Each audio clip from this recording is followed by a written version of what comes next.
Firoz Gandhi college Hindi विभाग द्वारा संचालित ऑनलाइन कक्षाओं में आपका स्वागत है। मैं हूं doctor Santosh Pandey, assistant professor Hindi विभाग फिरोज़ गांधी कॉलेज रायबरेली।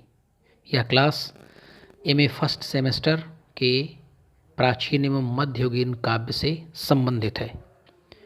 पिछली क्लास में हम जिस प्रश्न पर बातचीत कर रहे थे वह प्रश्न था रासो काव्य परंपरा में पृथ्वीराज रासो का स्थान, और इस प्रश्न पर हम लोगों ने कुछ बातचीत कर ली थी। हमने इसमें शुरुआत किया था कि रासो शब्द की व्युत्पत्ति क्या है, कहाँ से आया ये। फिर उसके बाद हम ये देख रहे थे कि रासो काव्य परंपरा में जितने भी प्रमुख ग्रंथ आए उन सभी ग्रंथों का हमने शॉर्ट में परिचय दिया, वो मैंने आपको लिखवा दिया है, उसके बारे में बता दिया है। फिर उसके बाद हमारा पृथ्वीराज रासो आता है। उस क्रम में पृथ्वीराज रासो के संबंध में मैंने दो बातें आपको बता दी हैं और उनके नोट्स भी बनवा दिए हैं।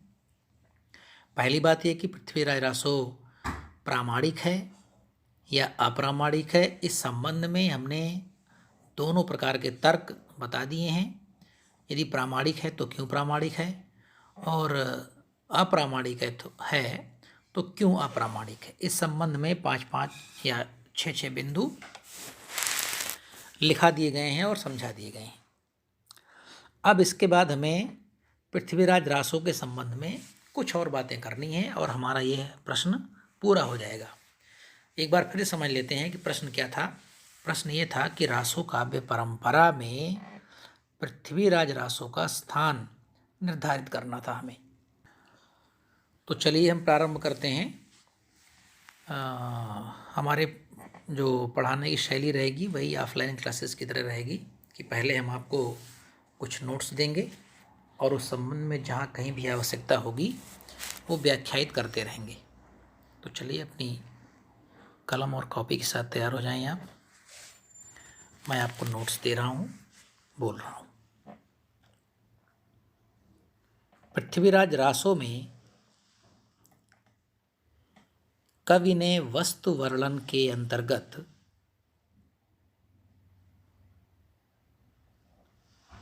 राजा विजयपाल के अतुल वैभव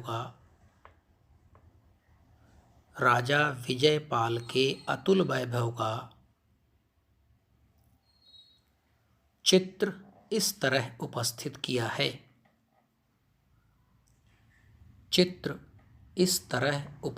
किया है। डैश करके एक लाइन छोड़ करके नीचे इन्वर्टेड कामा में एक पद्मावती समय का या पृथ्वीराज रासो का एक छंद लिखेंगे। इसमें एक बात ध्यान देंगे कि चूंकि यह डिंगल भाषा में लिखा गया है, डिंगल शैली में, जिसमें राजस्थानी और अभ्रंश मिश्रित शैली है ये, तो शब्दावली थोड़ी दुरूह है पृथ्वीराज रासो की, जिसे बोलने, पढ़ने और समझने में थोड़ी दिक्कत हो सकती है। तो मैं ये सोच रहा हूँ कि मैं जहाँ कहीं भी पद्मावती समय से या पृथ्वीराज रासो से सीधे कोई पंक्ति आपको लिखवाऊँगा तो उसके शुरुआत के 1-2 शब्द मैं बोल दूँगा आपको, वो लिख लीजिएगा। फिर बाद में उसकी स्क्रीनशॉट मैं इस ग्रुप पर शेयर कर दूँगा और देख करके उसे आप लिख लेंगे, क्योंकि यहाँ से बोलने में हो सकता है कि लिखने में किसी प्रकार की गलती हो जाए। तो मैं एक बार पढ़ दूँगा पूरा, आप उसके शुरुआत के 2-4 शब्द लिख लेंगे ताकि जब स्क्रीनशॉट में भेजूँ तो आपको पता चल सके कि किस छंद को कहाँ पर हमें लिखना है। तो चलिए वो छंद लिखते हैं हम। पूरब दिशि गढ़ गढ़न पति, समुद्र शिखर अति द्रुग, तहाँ सुविजय सुरराज पति, जादू कुलह अभग। ये मैं आपको फोटो खींच करके इस जो भी मैं कविताएं यहाँ पर या छंद लिखाऊंगा उसकी एक फ़ोटो खींच करके मैं ग्रुप पर शेयर कर दूंगा ताकि आप आराम से लिख सकें। चलिए आगे लिखते हैं। चंदबरदाई ने पद्मावती समय में पद्मावती नायिका के सौंदर्य का अतीव वैभवशाली और चारुता के साथ वर्णन किया है। एक उदाहरण प्रस्तुत है।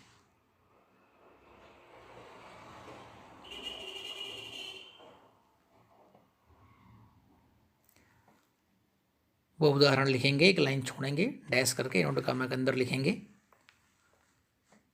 मनहु कला शशिभान कला 1600 बन्नीय। मनहु कला शशिभान कला 1600 बन्नीय। बाल बेस ससिता समीप अमृत रस पिन्नीय। चंद्रबरदाई ने पृथ्वीराज रासो में युद्धों का अत्यंत सजीव वर्णन किया है। चंद्रबरदाई ने पृथ्वीराज रासो में युद्धों का अत्यंत सजीव वर्णन किया है।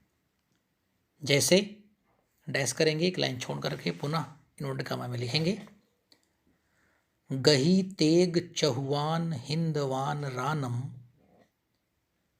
गजम जूथ परिकोप के हरि समानम। करे रुंड मुंड करी कुंभ फारे बरम सूर सामंत हुकिक गर्ज भारे।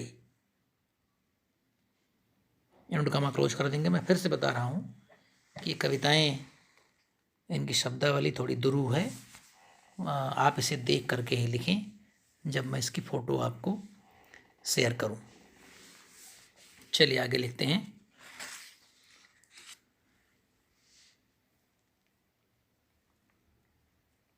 पृथ्वीराज रासो में चंद्रबरदाई ने रस निरूपण के अंतर्गत प्रमुख रूप से वीर रस एवं श्रृंगार रस का वर्णन किया है।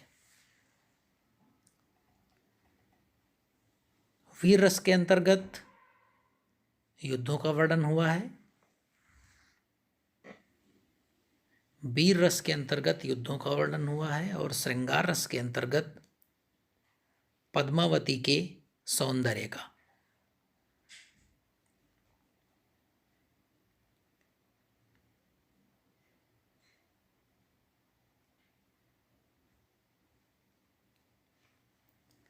पृथ्वीराज रासो के छंद योजना की बात करें तो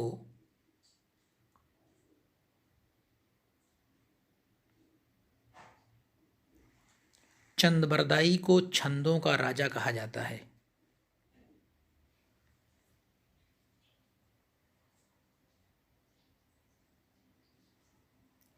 छंद परिवर्तन के कारण भाषा में ध्वन्यात्मकता का प्रवाह आ गया है। छंद परिवर्तन के कारण भाषा में ध्वन्यात्मकता का प्रवाह आ गया है।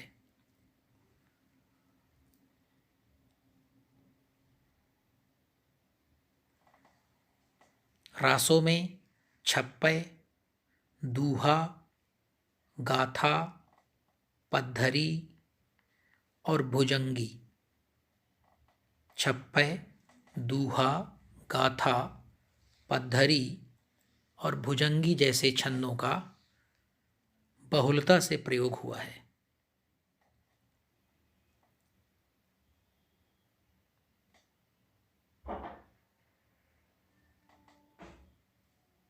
पैराग्राफ चेंज करके लिखेंगे।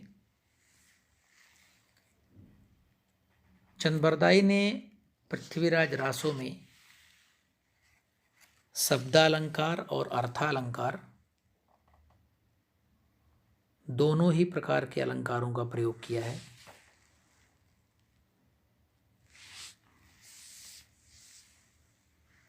जिसमें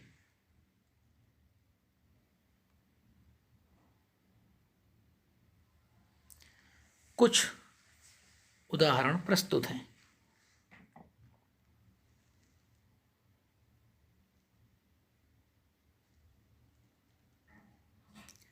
यमक अलंकार का एक उदाहरण लिखेंगे। यमक अलंकार का एक उदाहरण प्रस्तुत है।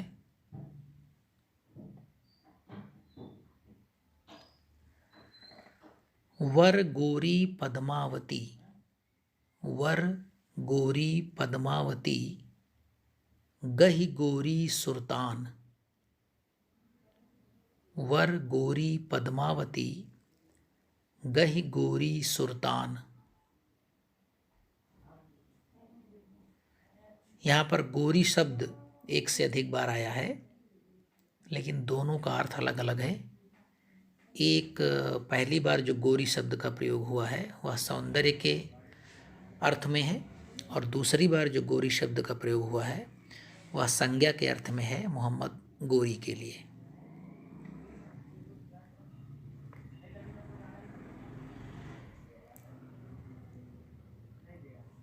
एक और उदाहरण लिखते हैं दृष्टांत अलंकार का। दृष्टांत। ज्यों रुक्मीन कान्हर वरी, ज्यों रुक्मीन कान्हर वरी, त्यों वरी संभरी कांत, त्यों वरी संभरी कांत। एक लाइन छोड़कर लिखेंगे।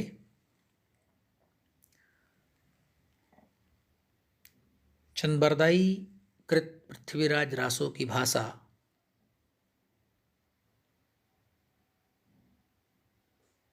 जिस पर कि तमाम तरह के विवाद हैं, उसके बावजूद यह राजस्थानी और अपभ्रंश को मिला करके जो डिंगल शैली बनती है उस शैली में लिखी गई है। सर्वत्र पात्रानुकूल भाषा का प्रयोग हुआ है। सर्वत्र पात्रानुकूल भाषा का प्रयोग हुआ है।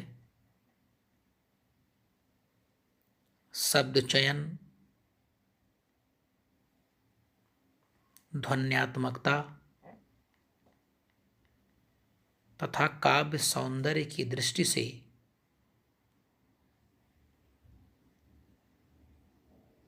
पृथ्वीराज रासो आदिकाल का एक श्रेष्ठ ग्रंथ ठहरता है।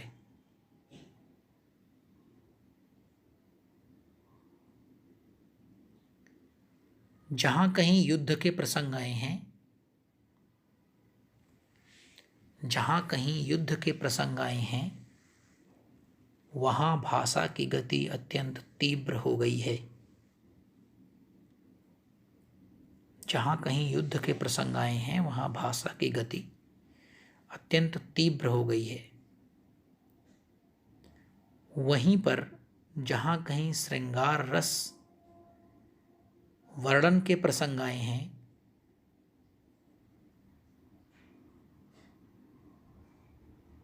भाषा में माधुर्य और लालित्य आ गया है।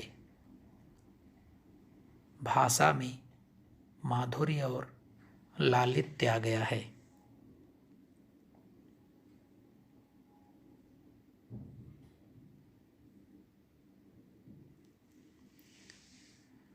एक लाइन छोड़कर लिखेंगे। उपर्युक्त विवेचन से स्पष्ट है कि उपर्युक्त विवेचन से स्पष्ट है कि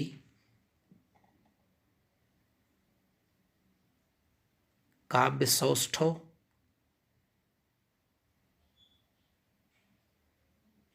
अनुभूति और अभिव्यक्ति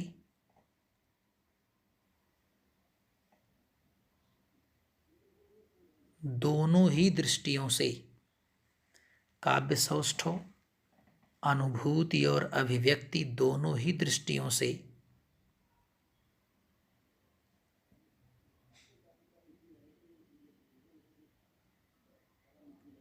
पृथ्वीराज रासो रासो काव्य परंपरा का श्रेष्ठ ग्रंथ सिद्ध होता है। रासो काव्य परंपरा का श्रेष्ठ ग्रंथ सिद्ध होता है।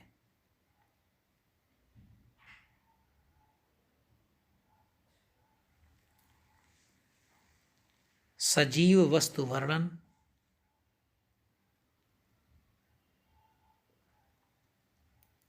तथा अनुभूतिपूर्ण प्रसंगों की योजना से, सजीव वस्तु वर्णन तथा अनुभूतिपूर्ण प्रसंगों की योजना से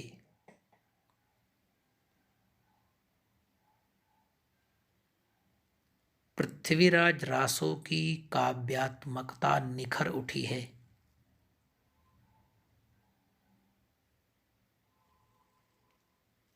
पृथ्वीराज रासो की काव्यात्मकता निखर उठी है।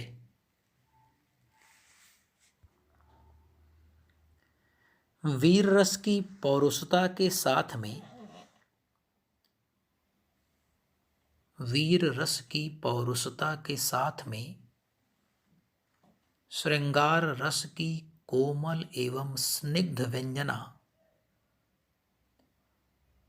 श्रृंगार रस की कोमल एवं स्निग्ध व्यंजना देखते ही बनती है।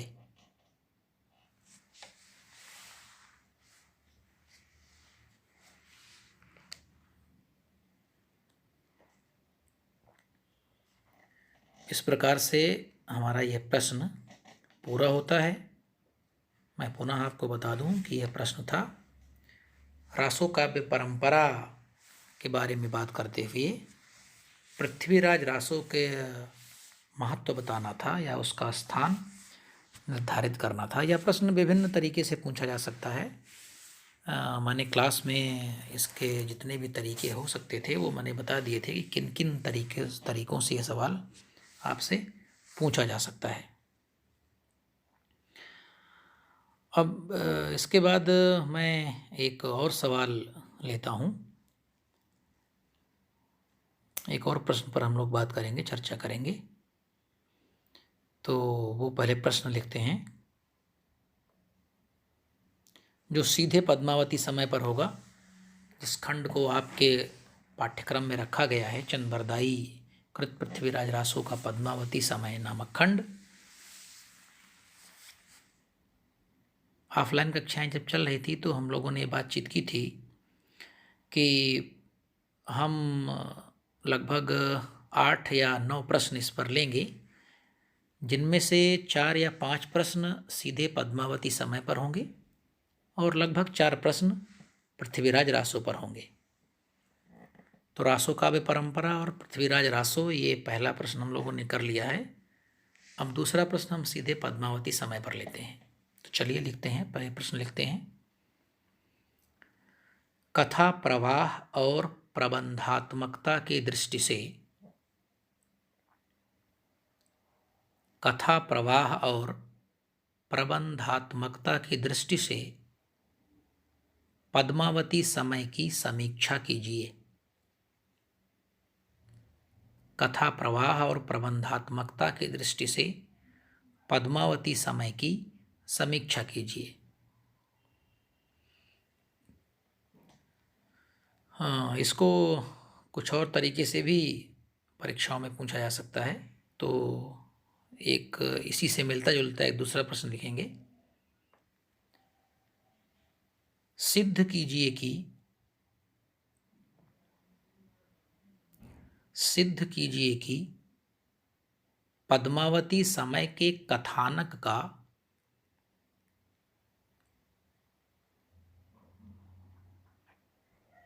स्वतंत्र कथा के रूप में सफल विकास हुआ है।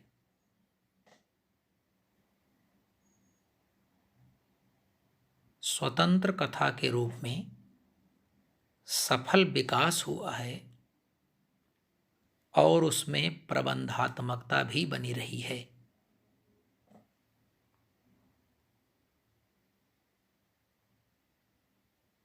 और उसमें प्रबंधात्मकता भी बनी रही है। अब इस प्रश्न में हमें 2 तथ्यों पर बात करनी है। पहली हमें ये बात करनी है कि पद्मावती समय का कथानक क्या है, यानी उसकी कथा वस्तु क्या है, कथा योजना उसकी क्या है। यानी हमें प्रारंभ में इस प्रश्न के यह लिखना है कि पद्मावती समय में जो कथा है उसे आप अत्यंत संक्षेप में लिखेंगे। फिर उसके बाद हमें ये बताना है कि ये जो कथा है पृथ्वीराज रासो के अंतर्गत पद्मावती समय नामक खंड में, इसका किस प्रकार से एक स्वतंत्र कथा के रूप में सफल विकास हुआ है। यदि पद्मावती समय को चंद्रबरदाई के पृथ्वीराज रासो से अलग कर दिया जाए तो इसमें जिस कथा का वर्णन है क्या वो कथा अधूरी तो नहीं लगती है। ये हमें बताना है कि एक ये आप समझ लीजिए कि खंड काव्य की तरह क्या ये पद्मावती समय नामक जो खंड है क्या ये खंड काव्य की तरह हो सकता है क्या। अगर हो सकता है हाँ तो किस प्रकार से हो सकता है ये दूसरी बात बतानी है। तीसरे तथ्य पर हम ये बात करेंगे इस सवाल के अंतर्गत कि चूंकि पद्मावती समय पृथ्वीराज रासो का एक खंड है तो ये खंड उससे अलग तो हो नहीं सकता है। उसके बावजूद अगर इसको हम अलग करके इसके कथानक पर स्वतंत्र रूप से बात करते हैं तो क्या पृथ्वीराज रासो की प्रबंधात्मकता में कोई दिक्कत बनेगी क्या। अगर दिक्कत नहीं बन रही है तो इसका मतलब ये हुआ कि कथा प्रवाह और प्रबंधात्मकता दोनों दृष्टि से पद्मावती समय नामक खंड श्रेष्ठ खंड साबित होगा। हमें इसी बात को इस क्वेश्चन में दिखाना है, इस प्रश्न में दिखाना है।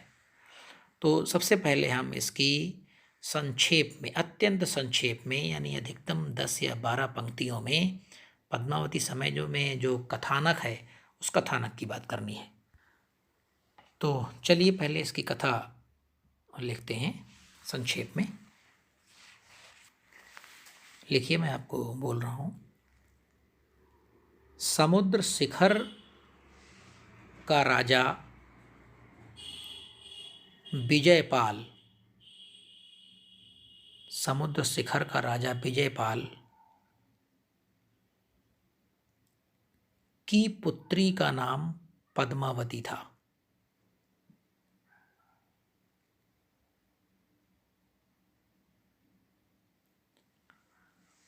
पद्मावती अत्यंत सुंदर थी।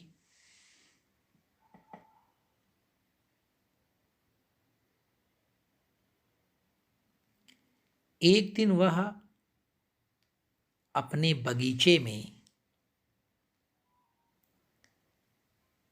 एक शुक को पकड़ लेती है।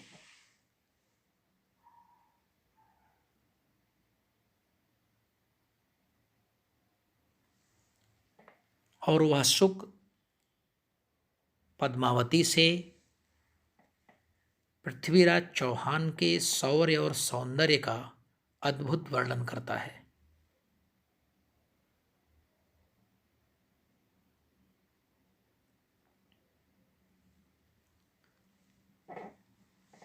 इसे सुनकर पद्मावती के हृदय में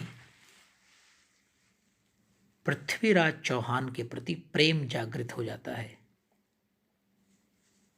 इसे सुनकर पद्मावती के हृदय में पृथ्वीराज चौहान के प्रति प्रेम जागृत हो जाता है। इधर पद्मावती के पिता राजा विजयपाल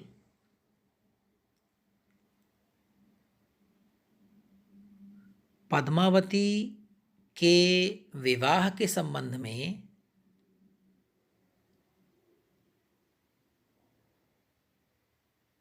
कुमायूं के राजा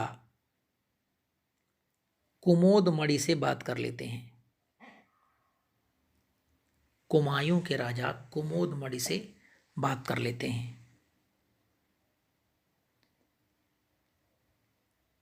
कुमोदमणि बारात लेकर समुद्र शिखर की ओर चल देता है।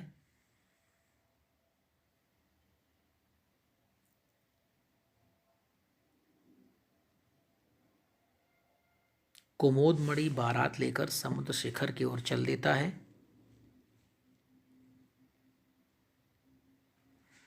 और दूसरी तरफ पद्मावती शुक द्वारा पत्र भेजकर पृथ्वीराज को अपने हरण के लिए बुला लेती है।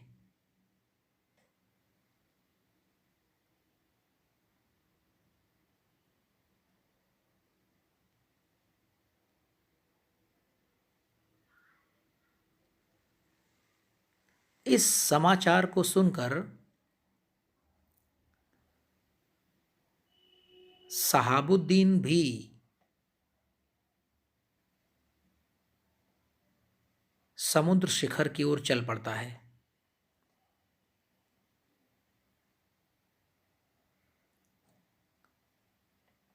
इधर पृथ्वीराज पद्मावती का हरण करते हैं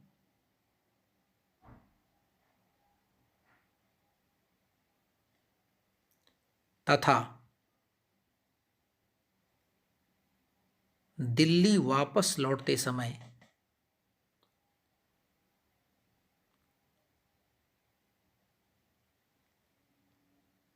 विजयपाल और कुमोदमणि की सेना तथा सहाबुद्दीन गोरी की एक विशाल सेना के साथ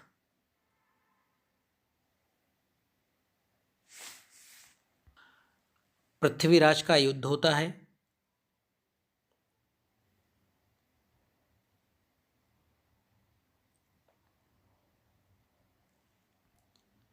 पृथ्वीराज की सेना इन सभी को पराजित कर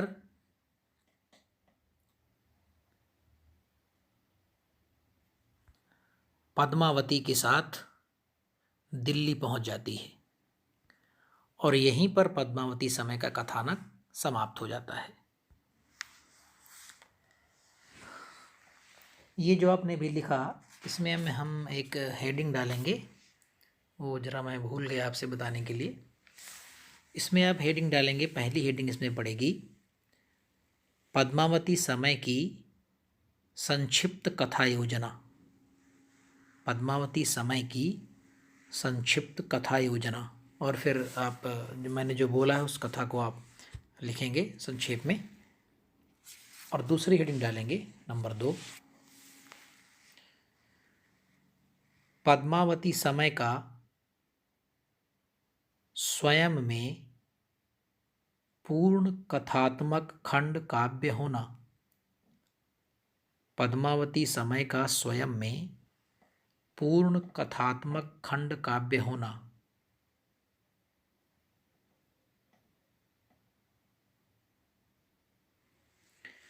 डैश करके लिखेंगे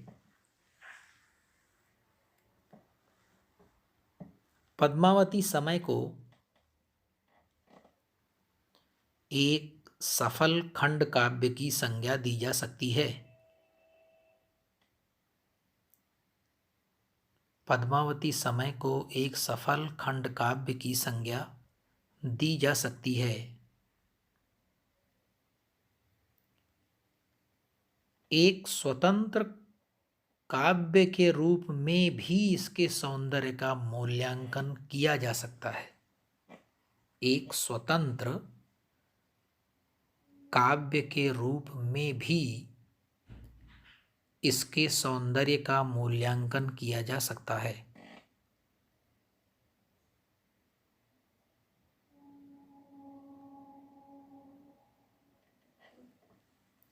कथानक इतिवृत्तात्मक है।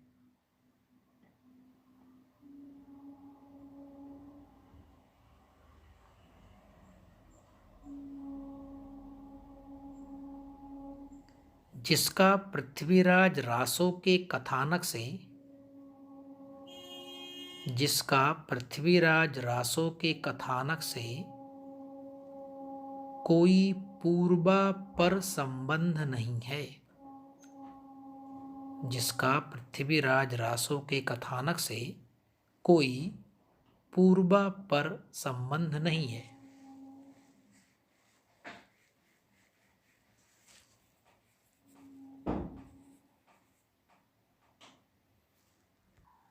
कथानक का प्रारंभ समुद्र शिखर के राजा विजयपाल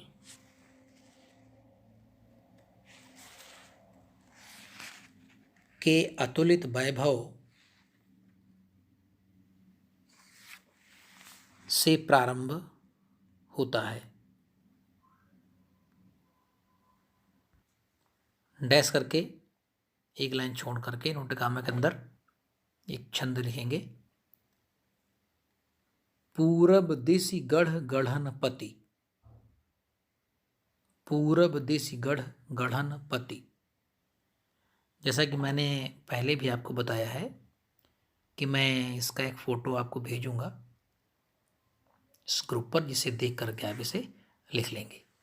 पूरब दिसि गढ़ गढ़नपति, समुद्र शिखर अति द्रुग, तह सुविजय सुरराजपति, जादू कुलह अभग्ग।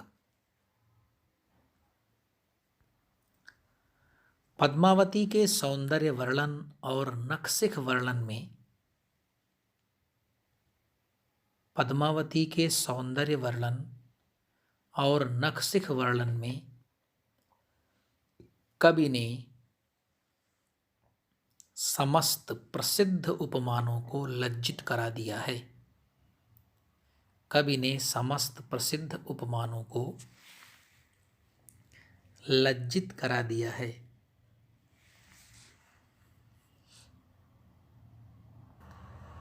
उदाहरण लिखेंगे, डैश करके एक लाइन छोड़ के उनका मैं अंदर। बिंगसी कमल मृग भमर, बिंगसी कमल मृग भ्रमर, बैन खंजन मृग लुट्टिय, बैन खंजन मृग लुट्टिय, हीर कीर अरुबिंब मोती नख सिख अहि घुट्टिय, हीर कीर अरुबिंब मोती नख सिख अहि घुट्टिय। शुक द्वारा पृथ्वीराज के शौर्य और सौंदर्य की वर्णना सुनकर पद्मावती के हृदय में किस तरह की दशा हो जाती है, उस दशा का वर्णन करते हुए चंद्रबरदाई लिखते हैं, उस दशा का वर्णन करते हुए चंद्रबरदाई लिखते हैं, डैश करके नोट का मैं अंदर लिखेंगे। सुनत श्रवण पृथ्वीराज जस, सुनत श्रवण पृथ्वीराज जस, सुनत श्रवण पृथ्वीराज जस, उमग बाल विधि अंग, उमग बाल विधि अंग, तन मन चित चहुआन पर, तन मन चित चहुआन पर, बस्यव सुरतः रंग, बस्यव सुरतः रंग।